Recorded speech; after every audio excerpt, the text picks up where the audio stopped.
आज की बड़ी खबरें गाजीपुर से सीधा।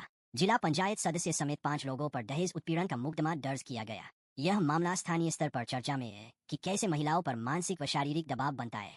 पचौरी क्षेत्र में अखिल भारतीय कवि सम्मेलन का आयोजन किया गया। कई कवियों ने अपनी रचनाएं सुनाई। अध्यक्षता पूर्व मंत्री ओम प्रकाश सिंह ने की। मां कामाख्या धाम मंदिर में नवमी के दिन दर्शन पूजन हेतु श्रद्धालुओं का भारी जमावड़ा देखा गया। गाजीपुर रेलवे स्टेशन पर मिशन शक्ति फेज 5 के तहत महिलाओं एवं बालिकाओं के लिए हेल्पलाइन जानकारी पंपलेट वितरण व जागरूकता कार्यक्रम आयोजित हुआ।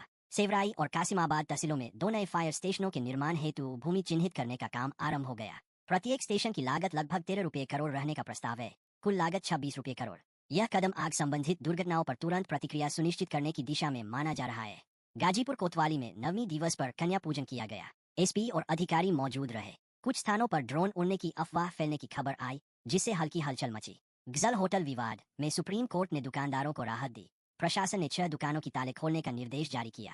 पुलिस व ड्रग डिस्पोजल कमेटी ने संयुक्त कार्यवाही में 5 रुपये 74 पैसे करोड़ मूल्य की ड्रग सामग्री जब्त की। कुल 84 किलो मादक पदार्थ नष्ट किए गए।